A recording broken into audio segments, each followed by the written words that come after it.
bersembunyi. Marilah kita membaca beberapa ayat-ayat firman Tuhan dari Matius 6. Matius 6 ayat 4. Hendaklah sedekahmu itu diberikan dengan tersembunyi, maka Bapamu yang melihat yang tersembunyi akan membalasnya kepadamu. Matius 6 ayat 6. Tetapi jika engkau berdoa, masuklah ke dalam kamarmu, tutuplah pintu, dan berdoalah kepada Bapamu yang ada di tempat tersembunyi. Maka Bapamu yang melihat yang tersembunyi akan membalasnya kepadamu.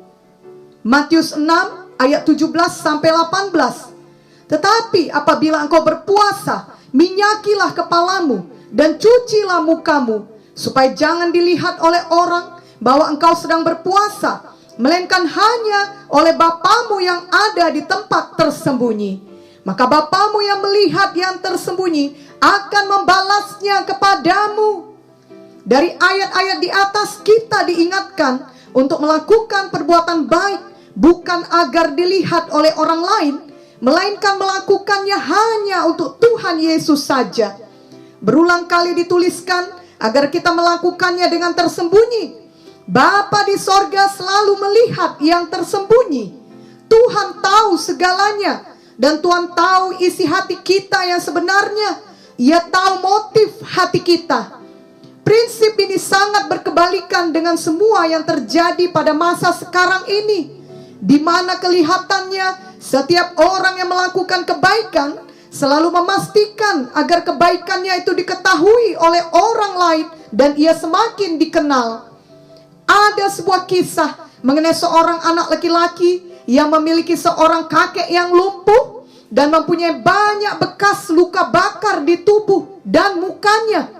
Anak ini kerap kali diminta ibunya untuk menolong kakeknya. Pada awalnya ia tidak keberatan, namun seiring dengan bertambah umurnya, maka lama-kelamaan ia menjadi malas dan bosan untuk menolong kakeknya tersebut. Apalagi ketika teman-temannya mulai mengejeknya karena memiliki kakek yang buruk rupa, ia menjadi sangat malu. Dan ia bahkan marah kepada ibunya karena membiarkan kakeknya tersebut tinggal bersama mereka dan mengharuskannya untuk menolong kakeknya pula. Mendengar hal ini, ibunya berkata kepada anaknya, "Ada satu cerita yang harus engkau dengarkan, karena ibu pikir engkau sudah cukup besar untuk mengetahuinya." Lalu mulailah ibunya menerangkan bahwa dahulu ketika ia masih bayi, mereka tidak tinggal di rumah itu. Mereka tinggal di rumah yang lain, juga bersama dengan kakeknya. Suatu hari terjadi kebakaran di rumah tersebut. Pada waktu itu terjadi, ayahnya ada di ruang tamu dan bergegas keluar dan mengira ibunya yang akan membawanya keluar. Namun ternyata ibunya juga segera turun dari tingkat 2 dan keluar dari rumah karena mengira ayahnya lah yang membawanya keluar. Sesampai di luar, barulah mereka menyadari bahwa mereka telah meninggalkan bayi mereka di dalam rumah. Api sudah membakar rumah mereka dan kelihatannya mustahil bagi seseorang untuk masuk ke rumah guna menyelamatkan dirinya yang waktu itu masih bayi. Namun tiba-tiba kakeknya menerobos masuk ke dalam api, menuju kamar bayi, mengambil selimut dan membasahinya di kamar mandi, lalu membungkusnya dengan selimut tersebut, memeluk dan melindunginya, dan kemudian membawanya dengan selamat keluar rumah. Namun sayangnya api tersebut membakar tubuh dan muka kakeknya sedemikian parah, sehingga bekas luka bakar itu tidak dapat hilang selamanya. Jadi begitu banyak asap kebakaran yang dihirup kakeknya, sehingga sejak saat itu kesehatan kakeknya sangat menurun. Dan akhirnya kakeknya harus memakai kursi roda. Mendengar hal itu, anak ini langsung menangis dan mendatangi kakeknya sambil minta maaf dengan setulus hati akan sikapnya selama ini. Sejak saat itu, pandangannya terhadap kakeknya berubah. Ia tidak pernah keberatan lagi untuk menolong kakeknya. Bahkan sekarang ia sangat bangga memiliki kakeknya tinggal bersamanya dan tidak mempedulikan ejekan dari teman-temannya lagi. kisah ini menerangkan kepada kita tentang pengorbanan besar yang dilakukan oleh seorang kakek terhadap cucunya dengan tanpa pamrih. Pengorbanan kakeknya ini tidak pernah digembar-gemborkan, justru terkesan disembunyikan. Sebab sesungguhnya kakeknya melakukannya dengan tidak mengharapkan imbalan.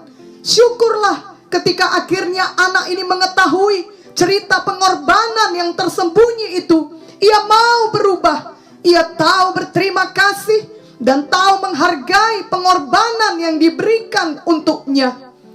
Di dalam hidup kita masing-masing akan selalu ada kisah tersembunyi tentang pengorbanan orang lain terhadap kita yang selama ini tidak kita ketahui, yang terlupakan atau tidak diceritakan kepada kita.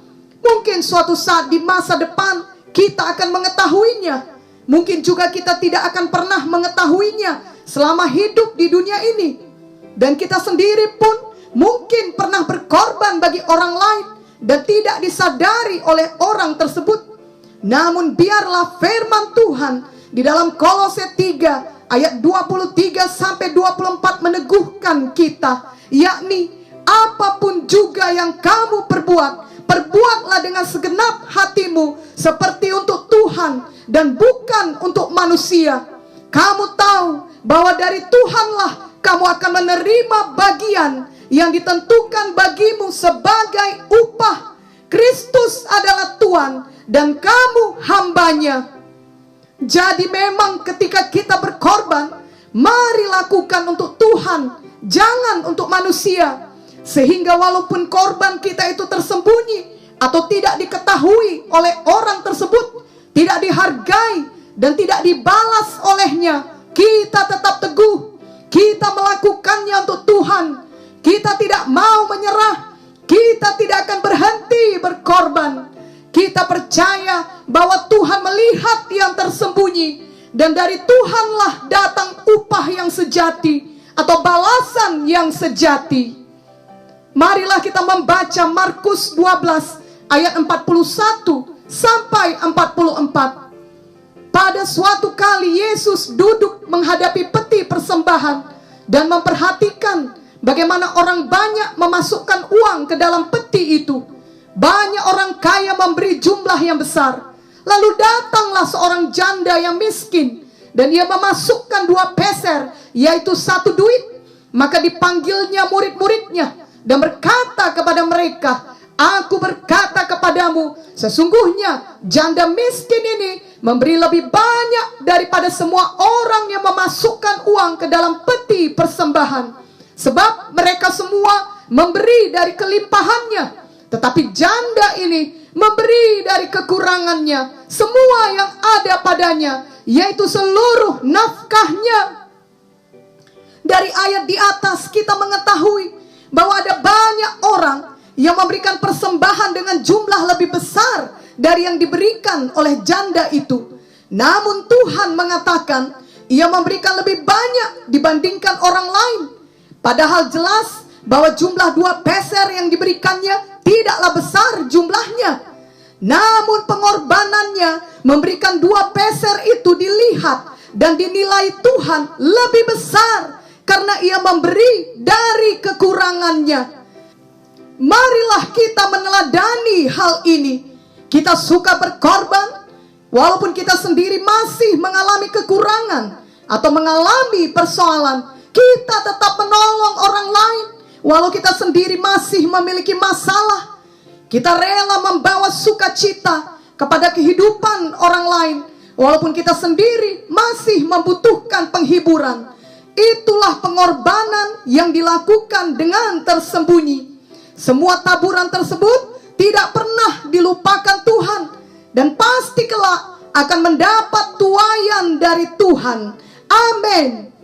Di sisi lain kita diingatkan agar jangan menghakimi seseorang dengan mempercayai gosip mengenai seseorang, ataupun menilai seseorang dari luarnya saja. Seperti kisah dalam Markus 12 di atas, orang-orang akan menilai bahwa biasanya siapa yang memberi dalam jumlah besar, berarti ialah yang telah banyak berkorban. Padahal sebenarnya ia tidak berkorban apa-apa. Justru janda itulah yang paling berkorban. Selalu ada hal tersembunyi dalam diri setiap orang. Apakah itu hal yang baik ataupun hal yang buruk? Bukanlah bagian kita untuk menghakimi orang lain, karena kita bukanlah Tuhan. Kita tidak mengetahui semua hal mengenai seseorang. Roma 14 ayat 10 berkata, tetapi engkau, mengapakah engkau menghakimi saudaramu? Atau mengapakah engkau menghina saudaramu? Sebab kita semua harus menghadap tahta pengadilan Allah.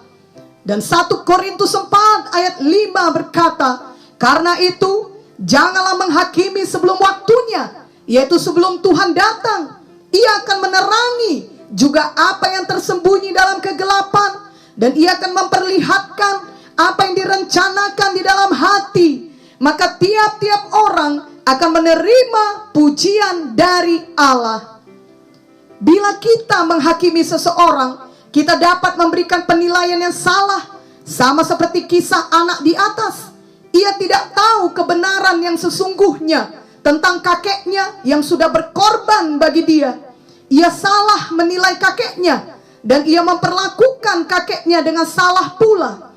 Sebenarnya bila ia memilih untuk patuh kepada ibunya, walaupun dia tidak mengetahui cerita tentang kakeknya itu, dia tetap dapat mengasihi dan merawat kakeknya seperti yang selama ini diajarkan ibunya dan telah ia lakukan beberapa waktu lamanya. Dan itu adalah kebenaran firman Tuhan, yakni untuk menghormati orang tua. Tidak perlu baginya harus mengetahui seluruh kisah tentang kakeknya dahulu, baru ia mau setia merawat kakeknya, atau baru mau berubah menjadi lebih baik. Kita juga telah diajarkan kebenaran firman Tuhan, yakni kita tidak boleh menghakimi orang lain. Kita harus mengasihi sesama manusia. Maka tidak perlu kita mengetahui dahulu semua pengorbanan tersembunyi oleh orang-orang di sekeliling kita, barulah kita mau berubah dan bertobat seperti kisah anak tadi. Marilah kita berjalan di dalam kebenaran firman Tuhan untuk selalu mengasihi dan tidak menghakimi. Kita tidak dapat mengetahui semuanya mengenai seseorang. Kita juga tidak dapat merubah orang lain. Hanya Tuhan yang tahu segalanya. Hanya Tuhan hakim yang adil. Dan hanya Tuhan yang dapat menjamah hati seseorang untuk berubah. Bagian kita adalah tetap berbuat baik, tetap berkorban dengan sukarela, dengan motif yang benar dari hati kita, yakni bukan untuk dilihat manusia, melainkan kita melakukan semuanya untuk Tuhan. Kita tetap rela melakukan kebenaran firman Tuhan dengan tersembunyi, bukan untuk ketenaran. Kita melakukannya dengan hati yang tulus untuk Tuhan Yesus. Seperti ayat dalam Matius 6 tadi, janganlah kita memberi, berdoa ataupun berpuasa untuk diketahui orang. Namun biarlah semua yang kita lakukan itu kita lakukan untuk Tuhan, dan kita lakukan dengan hati yang berkorban dan dengan tersembunyi. Bila suatu hari kelak pengorbanan kita diketahui oleh orang lain, biarlah itu terjadi bukan karena kita sengaja mengusahakannya demi ketenaran, tetapi karena Tuhan sendiri memunculkan kebenaran kita. Ingatlah bahwa upah yang sesungguhnya datang dari Tuhan, baik upah ataupun tuaian di dunia sekarang ini, dan terutama upah yang kekal di sorga. Kelak semua perbuatan kita akan diadili oleh Tuhan. Pengkhotbah 12 ayat 14 berkata, karena Allah akan membawa setiap perbuatan ke pengadilan yang berlaku atas segala sesuatu yang tersembunyi, entah itu baik, entah itu jahat. Itu sebabnya marilah kita semua memiliki hati yang selalu benar di hadapan Tuhan. Janganlah kita mau tetap menyimpan dosa atau kejahatan di dalam hati kita. Kelak semua yang tersembunyi, apakah itu baik atau jahat, akan dinyatakan oleh Tuhan. Bukannya pendapat manusia pada masa sekarang ini yang perlu kita pikirkan, melainkan apa pendapat Tuhan ketika kita menghadap Tuhan kelak.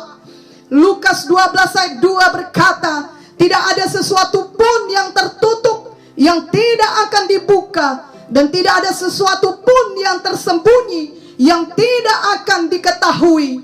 Dan 2 Korintus 5 ayat 10 juga berkata, sebab kita semua harus menghadap tahta pengadilan Kristus, supaya setiap orang memperoleh apa yang patut diterimanya sesuai dengan yang dilakukannya dalam hidupnya ini, baik ataupun jahat.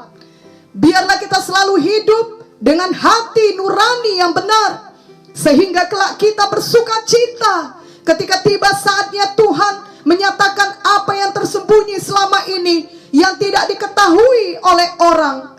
Biarlah itu ternyata oleh kasih karunia Tuhan, merupakan kebaikan dan kebenaran yang selalu kita perbuat, yang selalu kita tabur selama kita hidup. Kiranya kita selalu bersuka cita di dalam Tuhan. Kita tahu bahwa Tuhan melihat hati kita. Tuhan melihat semua pengorbanan yang tersembunyi. Tuhan akan memberikan tuaian untuk semua taburan tersembunyi tersebut. Indah pada waktunya Tuhan. Amin.